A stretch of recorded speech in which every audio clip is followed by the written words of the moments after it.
Welcome to another Wildcat All In. I'm Paul Grua and joined today by Kemari Munier-Bailey. Thanks for joining us. Thank you. We're glad to talk to you. You know, in these interviews, we like to get to know people and their journey here to Weber State. And I'm safe to say that I think this is a unique journey that you have had to get here to Ogden. Would you agree with that? Yeah, I agree. It's been interesting. This is the first place I came to a football game, and then that was my high school in 2017. Yeah, is that right? Okay. They played here. So, born in England, your family's Jamaican too, right? So you have Jamaican, born in England, grew up in England, went to high school in Utah, and have gone to a couple different schools, and here you are, right? Yeah. Okay, so let's start from the start then, I guess. What was it like growing up in England? So England is different because I'm from Birmingham, so most people don't know about Birmingham. Like Birmingham is like, I don't know, like the trenches of England. Like nobody likes Birmingham. You know, they make fun of Birmingham. It's called Bromtown, so no one really likes that. But I've embraced that. Like there's a lot of good things that happen in Birmingham. A lot of good athletes, a lot of good community stuff they be doing. You know, like good council. But it's like, yeah, again, it's a melting pot of people. But then I raised in London too because my mom lived over there. So having both raised in England, like the West Midlands they call it, and then the actual city like the Londons, like Manchester and stuff like that. It's like two different types of lifestyles. Like you see a lot of people, fast transport and stuff like that. I came here, you could drive at 16. Over there, I'm taking the bus and the train. I'm cool with that. So it was a lot of adjusting to here, but in England it was like I went to a boys' school a couple times, and then I played basketball, rugby. I just played sports. My mom and dad do sports, you know. My mom was a netball player and a track and field. My dad was a basketball player. So seeing them doing sports, like, especially my mom, and my dad, he's competitive. My mom, she's very competitive. Like sometimes I was like scared of her more than my dad, you know. But that's the blessing I had of having my parents when I played sports, you know. They didn't really push me too much for sports. I just naturally went that way. Because before I was like into like art and drawing and stuff like that. But yeah, it just growing up there was different, like in America. So how did you end up coming to Utah for high school? Went to Juan Diego. How did you end up getting there, here? I was a basketball player, and I made a decision to come to America or go to Europe.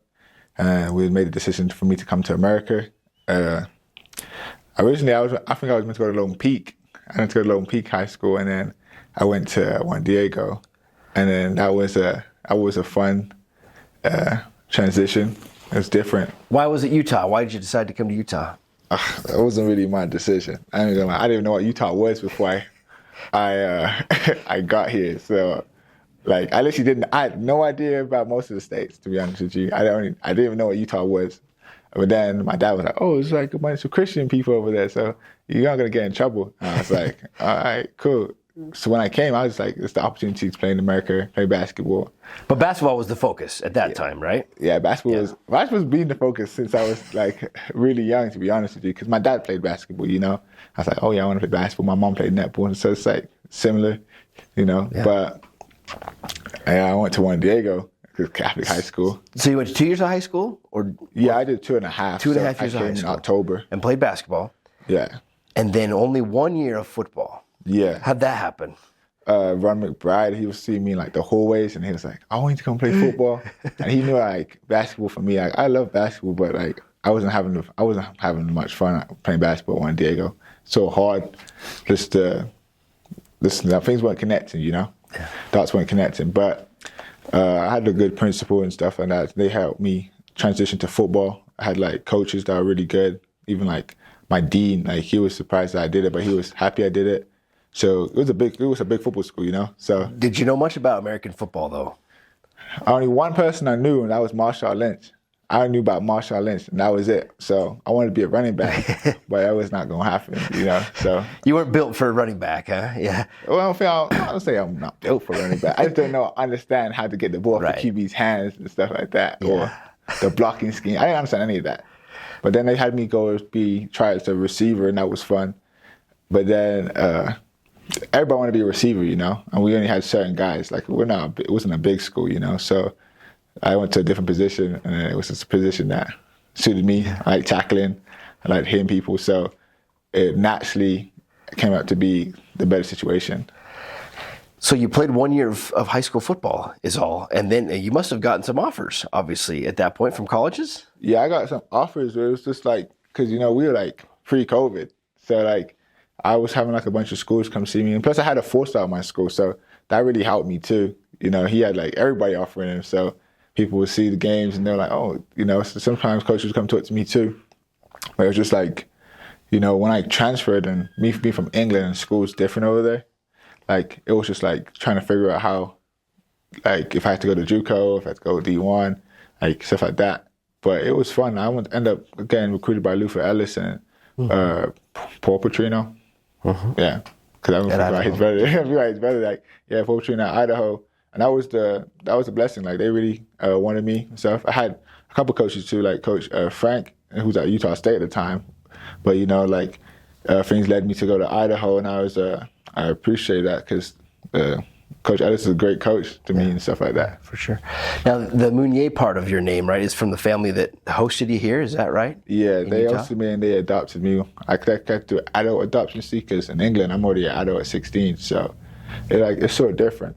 So like they take care of me like a family. So you know, I have their name because that's like you know, your name is something that means a lot to you. Sure. And their name means a lot to me because. And they get to come and watch you play now too, right? Yeah, because they used to travel to my games, and so like me coming back to Utah was like a part of that too. Like, okay, hey, you guys travel a lot, you know, and like sometimes I do miss coming back home, just getting food and just whatever.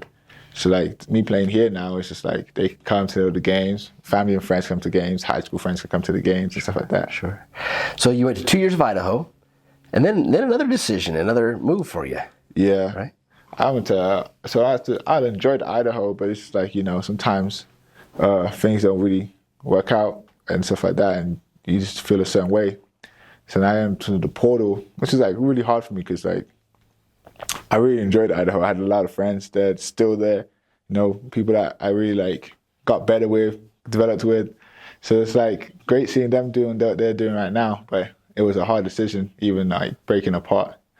Because me and my roommate, we were both international guys, Caribbean descent, you know. So it was like, I'm not gonna have another roommate like that, or I'm so close with. So it's like, this is the bonds I had to break. I didn't break the bonds actually, to be honest. The bonds weren't broken, but just the separation, you know. And then I went to Fresno, and it was cool. Fresno was like, it was it was different. It's California, you know. California is not an easy place to live at. I realized that, but it was a cool place. It was cool. The fans were cool. Like played some big games like Purdue, Arizona State. I saw a lot of cool stadiums. Like we went to Wyoming. That was a cool stadium. We went to San Diego. They had a new stadium, so it was like a bunch of cool places and stuff like that. So that was a big part of the decision. And then the people I knew, they knew people at Fresno. So it's like that's what led me to Fresno. Yeah. And how did you end up here in Weber State? So I had Fresno State was cool and all, but it just wasn't for me. And I was okay with that, you know. It was rough mentally there and stuff for me. But then I was like, I'm leaving. I entered the portal. Coach Cowser. I was in the portal the first time, which reached out to me, and then I was in the portal the second time. He reached out to me again, and it was someone that I really liked was in the portal because he didn't lie to me, he didn't try and like bribe me or sell me something that wasn't, you know, it wasn't realistic. So he just told me about himself, told me about what he knows and what he likes to do. Like he basically told me what he likes to do, like outside of football, which is football. So it's like he likes hiking and stuff like that. So that made me like really connect to him. And there was a couple of coaches like that, you know, but he said that he was coming here. So I was like, whoa, okay, yeah. Then I had Coach Duff that reached out to me before, and I liked Coach Duff, but I had promised Idaho I wouldn't go in conference.